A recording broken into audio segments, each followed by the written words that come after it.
Hello viewers, आज के video में हम कक्षा 9वीं के सामाजिक विज्ञान में अर्थशास्त्र की तैयारी करेंगे। आपके अर्थशास्त्र में कुल 4 अध्याय हैं, अध्याय 1, 2, 3 और 4। और इन अध्यायों में से आज हम एक एक नंबर के प्रश्नों की तैयारी कर लेंगे, क्योंकि अर्थशास्त्र में से भी एक एक नंबर के प्रश्न आने वाले हैं। कुल 7 नंबर के प्रश्न आएंगे एक एक नंबर के अर्थशास्त्र में से। तो आज हम अर्थशास्त्र के एक एक नंबर के प्रश्नों की तैयारी करेंगे और इसी प्रकार हम आगे 2, 3 और 4 नंबर के प्रश्नों की तैयारी करके बाकी विषयों की भी संपूर्ण तैयारी करेंगे। आपके अर्थशास्त्र का जो अध्याय 1 है, पालमपुर गांव की कहानी, इसके सारे वैकल्पिक प्रश्न सबसे पहले हम तैयार करेंगे। तो अध्याय 1 जो है पालमपुर गांव की कहानी, इसमें से वैकल्पिक प्रश्न आने वाले हैं। तो इसमें पहला प्रश्न है, भारत में हरित क्रांति का आरंभ हुआ। तो भारत में हरित क्रांति का आरंभ हुआ था 1960 के दशक में। इसके बाद अगला है, इनमें से कौन सा एक कृषि कार्य है। तो इसमें से कृषि कार्य कौन सा है, दुकानदारी, परिवहन, लघु स्तरीय विनिर्माण या फसलें उगाना। तो इसका उत्तर आएगा फसलें उगाना। फसलें उगाना एक कृषि कार्य है। इसके बाद अगला है, इनमें से स्थायी पूंजी कौन सी है। तो यंत्र, कंप्यूटर, भूमि या उपरोक्त सभी। तो इनमें से स्थायी पूंजी है उपरोक्त सभी, ये सभी स्थायी पूंजी है। इसके बाद अगला है, इनमें से उत्पादन के कारक में कौन आता है। उत्पादन के कारक में कौन आता है, श्रम, औजार, डेयरी या कंप्यूटर। तो उत्पादन के कारक में आता है श्रम। अगला है, उत्पादन क्रिया की प्रथम आवश्यकता है भूमि, भौतिक पूंजी, मानव पूंजी या श्रम। तो इसका उत्तर आएगा भूमि। उत्पादन क्रिया की प्रथम आवश्यकता है भूमि। इसके बाद अगला है, करीम ने गांव में कौन सा केंद्र खोला। तो पालमपुर गांव की कहानी जो पाठ है उसमें करीम की भी कहानी दे रखी है और उसने गांव में खोला था कंप्यूटर केंद्र।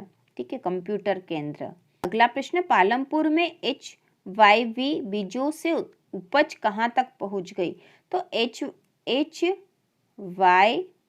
है, ये HYV मतलब हाई यील्ड वैरायटी होता है, अधिक उत्पादन, अधिक उपज देने वाले बीज। ठीक है, तो इससे उपज पहुंच गई थी 3200 किलोग्राम प्रति हेक्टेयर। यह आंसर आएगा इसका 3200 किलोग्राम प्रति हेक्टेयर। इसके बाद अगला है, पालमपुर में विभिन्न जातियों के लगभग कितने परिवार रहते हैं। तो इसका उत्तर होगा 450 परिवार। ठीक है, विभिन्न जातियों के लगभग 450 परिवार पालमपुर गांव में रहते हैं।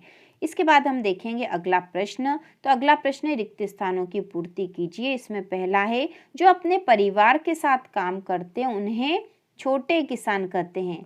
छोटे किसान जो है अपने परिवार के साथ काम करते हैं, छोटे किसान। इसके बाद है, पालमपुर गांव का मुख्य व्यवसाय। तो पालमपुर गांव का मुख्य व्यवसाय था कृषि। अगला है, पालमपुर में सभी किसान कम से कम 2 मुख्य पैदा करते हैं। तो 2 मुख्य फसलें पैदा करते हैं, 2 मुख्य फसलें पैदा करते हैं। अगला है, कार्यशील पूंजी का उदाहरण। तो यहाँ पे आएगा नगद या कच्चा माल। ठीक है, कार्यशील पूंजी का उदाहरण है नगद या कच्चा माल। तो ये रिक्त स्थान है आपके अध्याय 1 के। इसके बाद हम देखेंगे अगला प्रश्न और इसमें पहला है, हरित क्रांति से क्या आशय है। हरित क्रांति से क्या आशय है। तो इसका उत्तर होगा, हरित क्रांति से क्या आशय है, भारतीय किसानों को अधिक उपज वाले बीजों HYV के द्वारा गेहूं और चावल की खेती करना सिखाना। ठीक है, हरित क्रांति से आशय है भारतीय किसानों को अधिक उपज वाले बीजों के द्वारा गेहूं और चावल की फसल अधिक पैदावार करना होगा यहाँ पर। इसके बाद है, भौतिक पूंजी के नाम बताइए। तो भौतिक पूंजी के नाम है स्थायी पूंजी, कार्यशील पूंजी। ठीक है, भौतिक पूंजी को ही स्थायी पूंजी और कार्यशील पूंजी भी कहा जाता है। अगला है, बहुविध फसल प्रणाली क्या होती है। तो इसका उत्तर होगा, एक वर्ष में किसी भूमि पर एक से ज्यादा फसल पैदा करना। बहुविध मतलब अधिक फसल पैदा करना होता है कि एक साल में आप एक के बजाय और ज़्यादा फसलें पैदा कर लोगे। एक से ज़्यादा फसल पैदा करना ही बहुविध फसल प्रणाली है। अगला है, HYV का पूरा नाम लिखिए। तो इसका पूरा नाम है high yielding variety seed. High yielding, ठीक है, ये होगा high yielding variety, high yielding variety seed. ठीक है। इसके बाद है बरसात के मौसम में किसान क्या उगाते हैं, तो बरसात के मौसम में किसान उगाते हैं ज्वार बाजरा। इसके बाद अगला प्रश्न है आधुनिक तरीके अपनाने वाले राज्य, तो यह प्रश्न है सही जोड़ी बनाइए। तो यहाँ सही जोड़ी बनाना है आधुनिक तरीके अपनाने वाले राज्य, तो ये राज्य है पंजाब, हरियाणा, पश्चिमी उत्तर प्रदेश। दूसरा है हरित क्रांति के जनक, तो हरित क्रांति के जनक है MS स्वामीनाथन। इसके बाद तीसरा है गैर कृषि क्रियाएं, तो गैर कृषि क्रियाएं हैं डेयरी, लघु स्तरीय विनिर्माण। अगला है पालमपुर में परिवारों की संख्या 450 और स्थायी पूंजी है जनरेटर। तो इस प्रकार से जोड़ी बनेगी। बाद हम देखेंगे अध्याय 4 के जो महत्वपूर्ण ऑब्जेक्टिव क्वेश्चन है। अध्याय 4 है आपका भारत में खाद्य सुरक्षा, इसमें से भी ऑब्जेक्टिव क्वेश्चन ही आने वाले हैं। और इसमें पहला प्रश्न है अमूल सहकारी समिति का संबंध किस राज्य से है, तो इसका उत्तर आएगा गुजरात, गुजरात राज्य से है। इसके बाद है राष्ट्रीय काम के बदले अनाज कार्यक्रम कब आरंभ किया गया, तो यह कार्यक्रम हुआ था आरंभ 1977-78 में। इस अगला है भारतीय खाद्य सुरक्षा अधिनियम कब पारित किया गया, तो इसका उत्तर आएगा 2013 में। 2013 में भारतीय खाद्य सुरक्षा अधिनियम पारित किया गया था। अगला है मौसमी भूखमरी किस क्षेत्र से संबंधित है, तो इसका उत्तर होगा कृषि क्षेत्र से, ठीक है। मौसमी भूखमरी कृषि क्षेत्र से संबंधित होती है। इसके बाद अगला प्रश्न है सरकार कितने वर्ष में न्यूनतम समर्थन मूल्य घोषित करती है, सरकार द्वारा कितने वर्ष में न्यूनतम समर्थन मूल्य घोषित होता है, तो सरकार द्वारा 1 वर्ष में, मतलब प्रत्येक वर्ष सरकार जो है न्यूनतम समर्थन मूल्य घोषित करती है। अगला है खाद्य सुरक्षा का क्या अर्थ है, तो इसमें है भोजन की उपलब्धता, भोजन की पहुंच, भोजन प्राप्त करने का सामर्थ्य, उपरोक्त सभी, तो इसमें आ जाएगा उपरोक्त सभी, ठीक है। उपरोक्त सभी आएगा खाद्य सुरक्षा का अर्थ। इसके बाद अगला प्रश्न है रिक्त स्थान, इसमें पहला है मदर डेयरी राज्य से संबंधित है, तो मदर डेयरी दिल्ली राज्य से संबंधित है। इसके बाद अगला रिक्त स्थान है अंत्योदय अन्न योजना, अन्नपूर्णा योजना लागू की गई, तो ये लागू हुई थी 2000 में, सन 2000 में। अगला है बंगाल में सबसे विनाशकारी अकाल वर्ष में पड़ा, तो बंगाल में सबसे विनाशकारी अकाल पड़ा था 1943 में। इसके बाद अगला है सरकार ने गरीबी रेखा के नीचे के लोगों के लिए जारी किया गया है, तो सरकार ने जारी किया है BPL कार्ड, गरीबी रेखा से नीचे के लोगों के लिए BPL कार्ड। इसके बाद अगला है उचित दर वाली दुकानों में बाजार कीमत से कीमत पर राशन बेचा जाता है, तो उचित दर वाली दुकानों में बाजार कीमत से कम कीमत पर राशन बेचा जाता है, तो यहाँ आएगा कम कीमत पर राशन बेचा जाता है।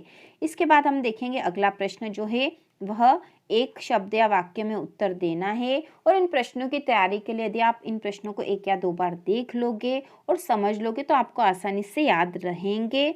इसमें जो प्रश्न पहला है लक्षित सार्वजनिक वितरण प्रणाली कब लागू की गई, तो ये लागू हुई थी 1997 में, 1997 में लागू हुई थी। इसके बाद जो दूसरा प्रश्न है वह है भारतीय खाद्य निगम FCI के कार्य लिखिए, तो भारतीय खाद्य निगम के क्या कार्य हैं, तो इसके कार्य है खाद्यान्न एवं अन्य खाद्य पदार्थ की खरीद, भंडारण, परिवहन, वितरण और बिक्री करना। मतलब भारतीय खाद्य निगम जो है खाद्य पदार्थों को खरीदता भी है, उसका भंडारण मतलब इकट्ठा करता है, उसे एक स्थान से दूसरे स्थान पर पहुंचाता है और उसे लोगों में बांटने का काम भी करता है। अगला है न्यूनतम समर्थन मूल्य क्या है, तो इसका उत्तर होगा सरकार द्वारा फसल के आने से पूर्व अनाज की कीमत घोषित करना। सरकार द्वारा फसल के आने से पूर्व अनाज की कीमत घोषित सरकार पहले से ही कर देती है और उस कीमत पर सरकार उस फसल को खरीदती भी है। अगला प्रश्न है बफर स्टॉक का मुख्य उद्देश्य लिखिए, ठीक है। बफर स्टॉक का मतलब होता है कि सरकार अनाज या दूसरी चीजें खरीद के उसको इकट्ठा करके रखती है जिससे कि समय आने पर उसका उपयोग किया जा सके, तो इसका उत्तर होगा खाद्य सुरक्षा प्रदान करना, ठीक है। खाद्य सुरक्षा प्रदान करना ही बफर स्टॉक का मुख्य उद्देश्य है। इसके बाद अगला प्रश्न है अंत्योदय कार्ड का लाभ किन लोगों को मिलता है, तो इसका उत्तर होगा गरीबों में भी गरीब लोगों के लिए अंत्योदय कार्ड है, गरीबों में भी गरीब लोगों को इसका लाभ मिलता है। इसके बाद अगला प्रश्न है सत्य असत्य लिखिए, इसमें पहला है गरीबी रेखा के ऊपर वाले लोगों के लिए BPL कार्ड है, तो यह असत्य, क्योंकि गरीबी रेखा के नीचे वाले लोगों के लिए BPL कार्ड है। अगला है काम के बदले अनाज योजना 1977-78 में आरंभ हुई, तो यह कथन सत्य है। के बाद अगला है इंदिरा गांधी ने श्वेत क्रांति पर डाक टिकट जारी किया, तो यह कथन असत्य है। चौथा है खाद्य की कमी के कारण कीमतें अधिक हो जाती, तो यह सत्य है। और पांचवा है बंगाल का अकाल गेहूं की कमी के कारण हुआ था, तो यह कथन असत्य है। तो इस प्रकार हमने अर्थशास्त्र विषय के, ठीक है, अर्थशास्त्र के हमने एक एक नंबर के सारे प्रश्नों की तैयारी कर ली है। और इसके बाद हम 2, 3 और 4 नंबर के प्रश्नों की अगले वीडियो में तैयारी करेंगे, जिससे कि हमारा अर्थशास्त्र वाला भाग पूरा ही तैयार हो जाएगा। तो इसी प्रकार के और वीडियो देखने के लिए कक्षा 9वीं की संपूर्ण तैयारी के लिए चैनल को सब्सक्राइब कीजिए।